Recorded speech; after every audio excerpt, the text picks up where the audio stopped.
Bom dia, família evolutiva, beleza? Aqui é Rafael Rosas. Eu parei aqui na minha caminhada matinal para gravar um vídeo para vocês falando desse segundo episódio aqui hoje, que eu tô lançando sobre a terapia dos esquemas. E nesse vídeo nós vamos falar sobre as características e as origens e outros pontos importantíssimos que falam sobre os esquemas desadaptativos remotos, que são dos maiores responsáveis pelo sofrimento que são gerados pelos transtornos mentais que afligem tantas pessoas, e poucos profissionais são capacitados nessa terapia que foi desenvolvida por Jeffrey Young. E vamos lá, me acompanha aí nesse vídeo. Antes de mais nada, já deixa seu like aí, né? Se você ainda não é inscrito, também se inscreve no canal e clica no sininho aí para receber as notificações dos novos vídeos, que vai ter muito conteúdo bacana aí, fundamentado, né, em cima das terapias e das teorias que são base da cura criativa, que é a metodologia que eu venho desenvolvendo. Então acompanha aí. Continuando aqui de onde nós paramos, na segunda parte, falando sobre as características dos esquemas desadaptativos remotos. Quando éramos crianças, fomos abandonados, vítimas de abuso, negligenciados ou rejeitados. Quando adulto, nossos esquemas são ativados por eventos que percebemos, inconscientemente, como semelhantes às experiências traumáticas da infância. Então é como eu chamo, os estímulos semelhantes vão disparar esses esquemas desadaptativos remotos e trazer à tona esses esquemas, ativando aí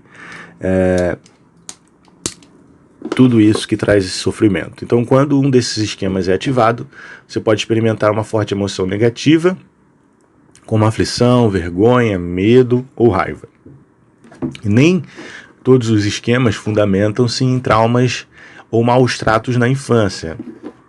Você pode desenvolver um esquema de dependência e incompetência, por exemplo, sem vivenciar uma única situação traumática na infância, tendo sido uma criança completamente acolhida e super protegida, Proteção demais desprotege. Então, embora nem todos os esquemas tenham origem traumática, todos têm todos são destrutivos, E a maioria é causado por experiências nocivas, repetitivas regularmente durante a infância e adolescência. Então, muitas das vezes, isso acontece bastante. Já vi isso muito na época que eu trabalhava em consultório, vejo isso acontecendo também nos atendimentos online. Existem muitos casos de crianças que eu tive sempre uma infância maravilhosa, na adolescência também era uma vida ótima, e de repente tá aí, um dos motivos, aquela sensação positiva nem sempre é funcional, Então existe, como eu falo, em tudo existe os dois lados, No que a gente julga como bom, também existe algo ruim. Naquilo que a gente julga como ruim, também existe algo bom. Então, por mais que pareça ruim e de fato gere sofrimento, é uma oportunidade de você aprender e evoluir. Então, é o aprendizado que gera a evolução e traz a cura criativa. Então, quando você relata isso, provavelmente, se você for investigar nas suas memórias, você foi uma criança super protegida, você foi uma criança que só entrou em contato com a realidade, de fato, depois que você conheceu o mundo sozinho. E ali, o que faltou para você? Muitas e muitas habilidades, o qual a superproteção nos priva de desenvolver. Então, os esquemas desadaptativos remotos, eles lutam para sobreviver, como mencionamos anteriormente. Isso resulta na necessidade instintiva que os seres humanos têm de coerência. Manter a coerência é uma necessidade instintiva do ser humano. Então, quando a gente busca apenas dessa forma instintiva, a gente age como um rato na caixa, tentando pegar comida, tomando choque várias e várias vezes, mas instintivo, ele precisa se alimentar, ele precisa comer. Então, nós meio que somos condicionados a a deixar as nossas escolhas e a responsabilidade pelos resultados que queremos alcançar na vida sempre na mão do outro, ou do nosso emprego, ou do cargo público, ou do patrão, ou do sócio, e a nossa parte geralmente a gente não faz. Um dos principais motivos pelo qual os pensamentos de autossugestão no processo de cura criativa são fundamentados em 3 passos, né? Realista, coerente e objetivo. Então esses passos realistas, né, coerentes e objetivos, tanto em tudo que você faz e pensa, né, no início você vai precisar fazer um esforço para sair do automatismo disfuncional, né, que gera todo esse processo negativo, e começar a criar, né, quebrando esses padrões disfuncionais através das autossugestões, através dos exercícios, através das práticas que são propostas dentro das sessões e até mesmo nos vídeos, nas lives abertas, gratuitas. Então, o esquema de um indivíduo o esquema é o que o indivíduo conhece. Embora cause sofrimento, é confortável e familiar. E ele se sente bem. As pessoas se sentem atraídas por eventos que ativam seus esquemas. É como se sempre houvesse uma oportunidade da gente ativar os nossos esquemas. Sejam esses esquemas adaptativos ou desadaptativos. A questão é que como nossa motivação primitiva foi muito mais desenvolvida do que as motivações superiores, né? Enfim, infelizmente não encontro palavra melhor para descrever isso.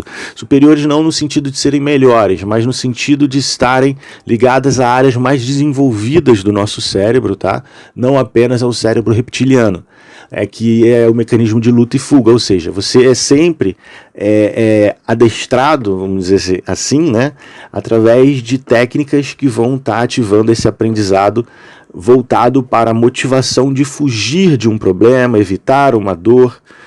Então, quando você tenta não pensar numa rosa de olhos fechados agora, ou se imagina, né, chegando em casa com fome, 2 horas da tarde, então tenta não pensar durante o caminho que você está chegando em casa com muita fome, né, na comida que você mais gosta, naquela sobremesa que você prefere.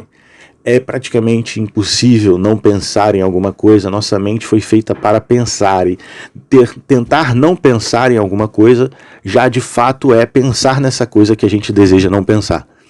Então por isso que a gente precisa começar a treinar de forma consciente e criativa, né? Participando ativamente do processo de criação de novos padrões, agora mais funcionais, adaptativos, de acordo com as demandas que você percebe individualmente. Então você vai conseguir quebrar esse ciclo vicioso.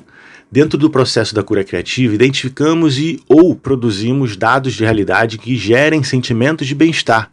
E através da repetição desses sentimentos, aliado a outras técnicas, conseguimos desenvolver novos esquemas, só que agora de forma adaptativa, ou melhor, evolutiva, né? Nossa família evolutiva. Os esquemas desadaptativos remotos e as formas desadaptativas com que os pacientes aprendem a enfrentá-los inúmeras vezes estão por trás dos sintomas crônicos. São gatilhos mentais, né, que quanto mais grave um esquema, maior o número de situações possíveis de ativar esses gatilhos. Por exemplo, se o indivíduo desde cedo, com frequência passa por críticas extremas e de ambos os pais, o contato que essa pessoa terá com qualquer outro indivíduo provavelmente ativa um esquema de defectividade, né? Por outro lado, se a experiência ela é equilibrada, né, se essa experiência de crítica surge mais tarde, na infância, não tão cedo, né, de forma ocasional ali, dependendo, né, da situação que a criança está envolvida, né, de uma forma, talvez de uma forma pesada, né, ou de uma forma mais leve de apenas um dos pais, né, por exemplo, a mãe é mais rígida, às vezes o pai é mais, né, passa a mão na cabeça da criança. Então, a probabilidade de ativar os esquemas mais tarde é menor. ou o esquema vai ser ativado apenas por figuras de autoridades exigentes do mesmo gênero. Aqui no caso está aparecendo a foto do pai, mas poderia ser a mãe também, né? Então alguns autores afirmam que para cada um de nossos esquemas desadaptativos remotos, há um esquema adaptativo correspondente. Vê a teoria de Elliott e Lassen, né? Procure aí no Google. Considerando as etapas psicossociais de Erikson, né? Poder-se-ia afirmar que a resolução bem-sucedida de cada etapa resulta em um esquema adaptativo. Aqui ficou errado, tá? É um esquema adaptativo. Quando é bem-sucedida, cria um esquema adaptativo. Ao passo que a resolução de uma etapa, a não resolução de uma etapa, leva a um esquema desadaptativo. Só voltando aqui, né? A gente pode afirmar que a solução bem-sucedida de uma etapa da nossa vida resulta num esquema adaptativo, né? Funcional, evolutivo. Ao passo que a não resolução de uma etapa, né, de uma fase do desenvolvimento, leva a um esquema desadaptativo. Então, as origens dos esquemas estão fundamentadas nas necessidades emocionais fundamentais. Os esquemas desadaptativos remotos resultam de necessidades emocionais não satisfeitas na infância ou na adolescência, né? Então, aqui a gente vai listar 5 necessidades fundamentais para os seres humanos, né? De forma geral. Aí baseado em diversos outros estudos, tá? Que são vínculos seguros com outros indivíduos, incluir segurança, estabilidade, cuidado e aceitação. O segundo é autonomia, competência e sentimento de identidade. Tá? Essa questão aqui, né, como é um tema muito comum no nosso canal, né, a questão da autonomia, competência e sentimento de identidade, né, quando esse esquema, essa necessidade fundamental não é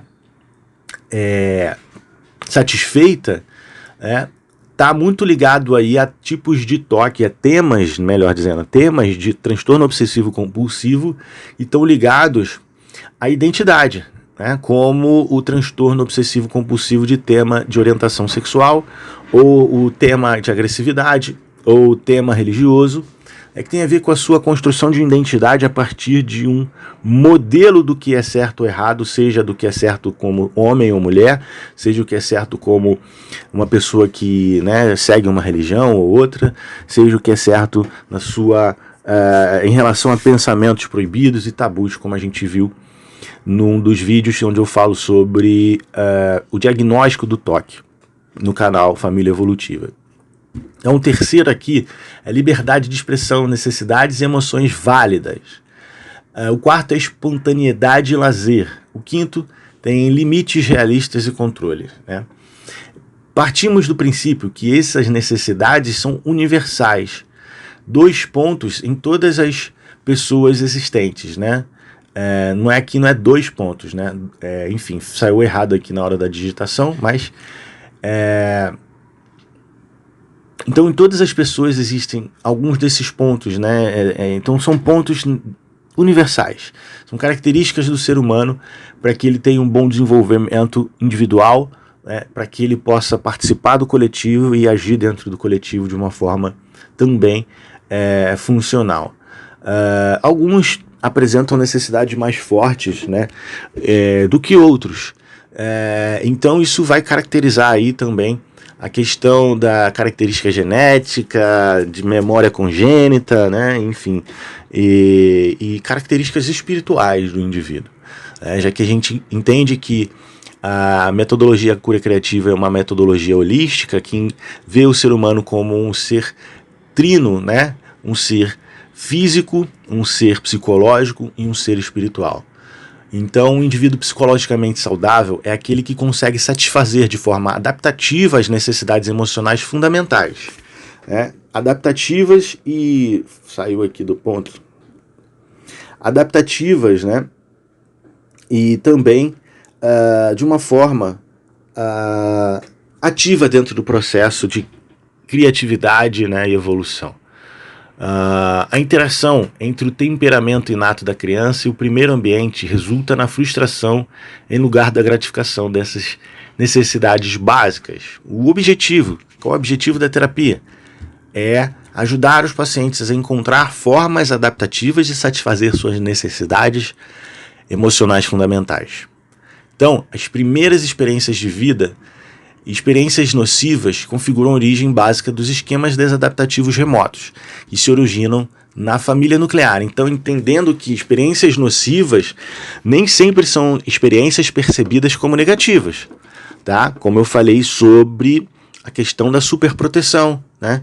Isso traz sentimento gostoso, né? Sentimento bom de você estar sendo protegido a todo momento. Só que também gera aí outros esquemas desadaptativos, né? Como um esquema de defectividade, né? Que é onde você se sente que tem um defeito e pode ter algumas formas diferentes de lidar com isso que a gente vai ver mais na frente. Enfim, são as formas de respostas, né? Então aqui na família evolutiva é um outro esquema. É um outro esquema porque a gente começa a desenvolver um outro esquema que é o esquema adaptativo. Então, quando você se encontra em uma situação adulta que ativa os esquemas desadaptativos remotos e o que vivencia um drama da infância, em geral, com um dos seus pais, né? Então você vai repetir esse drama que você viveu na sua infância com as suas relações primárias, numa busca, além da questão da coerência, né? Mas também acredito que numa busca de resolução de problema, a princípio motivada de uma forma primitiva, por essa vontade de fugir da dor que ativa os sistemas primitivos de defesa do nosso cérebro reptiliano, usando pouco a nossa parte do cérebro mamífero e nossa parte do cérebro mais evoluída, né, que é o neocórtex. Então, existem 4 tipos de experiências no início da infância que estimulam a aquisição dos esquemas desadaptativos remotos. Primeiro é a frustração notiva, a frustração nociva das necessidades ocorrida quando a criança passa por muitas poucas experiências boas e adquire esquemas de privação emocional ou abandono por meio de déficits do ambiente no início da sua vida. O ambiente carece de sensações importantes, como estabilidade, pela compreensão e amor. O segundo é traumatização ou vitimização, dando à criança dando a criança, né, ou ela se transforma em vítima, né, dando essa postura, essa referência de vítima, né, ela se desenvolve esquemas de desconfiança e abuso, defectividade, vergonha ou vulnerabilidade ao dano, quase que não sai. Então esse esquema de vulnerabilidade ao dano também pode estar muito ligado a temas de toque, onde o indivíduo sente medo, um medo absurdo de se transformar em algo que não faz sentido para ele, algo que não faz parte da sua essência, né? Algo que ele não deseja fazer de fato, como a questão da orientação sexual, como a questão da agressividade, como a questão da blasfêmia, né? Contra a religião, contra Deus, enfim. Então, aqueles casos em que a criança passa por uma grande quantidade de experiências boas, né, os pais também proporcionam em demasia algo que moderadamente seria saudável. Então, a superproteção. Estou dizendo que não é para proteger os filhos, né, mas é para fazer de uma forma equilibrada. A superproteção acaba desprotegendo a criança porque ela não vai conseguir desenvolver autonomia, né? E isso faz com que ela não utilize essas outras partes do cérebro mais evoluídas que estão associadas aí à tomada de decisão, raciocínio lógico, planejamento estratégico. Entende por quê? Na maioria das vezes você não consegue lidar com emoções ou com estímulos externos que fazem você sentir todas essas sensações horríveis no seu corpo e todas essas questões emocionais desagradáveis? Então, experiências de vida que originam esquemas de internalização, identificação seletiva com pessoas importantes. A criança identifica-se semelhante e internaliza pensamentos, sentimentos, experiências e comportamentos dos pais. Então, se você observar aí, você sempre modelou ali essas figuras, ativando ali seus neurônios espelhos. O que você precisa fazer agora? Escolher conscientemente de forma ativa quais são os modelos que você deseja internalizar na sua vida, né? Jamais, a verdade é o seguinte, jamais você vai esquecer esses modelos primitivos ou os padrões de pensamentos e ações desses modelos primitivos. Eles sempre vão estar nas suas memórias. Agora, se deixar ou se permitir influenciar por eles, a partir de hoje é uma escolha sua, tendo esse conhecimento que você tem agora. Então, o que você escolhe a partir de agora fazer por você? Assumir a responsabilidade do resultado que você deseja alcançar ou continuar chorando numa atitude de criança infantil que depende de outros para fazer tudo na sua vida? Não estou dizendo que você não vai mais depender de novos modelos. É isso que eu estou querendo dizer. É justamente escolher conscientemente de quais modelos você depende para a sua evolução, ao invés de continuar agindo de forma passiva diante dos modelos, diante dos estímulos que vêm no mundo. O mundo não precisa mudar. O mundo não precisa ser cor-de-rosa para você ser feliz. O mundo não precisa ser perfeito, né? Aliás, o mundo em si já é perfeito. São os esquemas humanos que ainda são imperfeitos, mas o mundo em si, ele é perfeito. E se a gente observar também a natureza, né, a gente vai conseguir perceber aí o quanto é abundante, né, a energia de evolução, de transformação. Então, a gente acredita que o temperamento determina em parte se o indivíduo irá se identificar e internalizar as características de uma pessoa importante. Então, o temperamento não determina totalmente isso, né? E muitas vezes, quando a gente fala, eu sempre fui assim, ansioso, ou sempre tive esses pensamentos que me deixavam ansiosos. Então, você está falando, muitas das vezes, apenas da forma quando você começou a ter noção de identidade. Só que, será que essa identidade realmente ela está fundamentada nas suas experiências ou na privação de experiências que vão realmente estimular o desenvolvimento de uma identidade saudável, coerente com a sua essência? Porque um dos fatores que eu percebo que geram o sofrimento e os transtornos mentais é a incoerência dos nossos modelos primários com a nossa essência individual, espiritual, né, que forma aí os nossos propósitos, objetivos, né, e missões de vida. Então eu vou ficar por aqui nessa parte do vídeo. Na próxima parte a gente vai falar sobre os domínios de esquemas desadaptativos remotos. Então você já fica aí com uma imagenzinha na sua mente aí de introdução, uma semente que será plantada aí, tá bom? Então espero que você tenha gostado desse vídeo. Se você quiser saber mais sobre atendimento, entra no link que está aí embaixo, né, para você participar da seleção dos atendimentos, porque agora tem pouquíssimas vagas e a gente mudou um pouco aí o formato, né, de como a gente vai começar a selecionar as pessoas que realmente desejam e que de fato irão se comprometer com a sua evolução. Espero que você tenha gostado, deixa seu like, compartilha esse vídeo, se inscreva no canal se você não é inscrito ainda, clica no sininho para receber as notificações dos novos vídeos.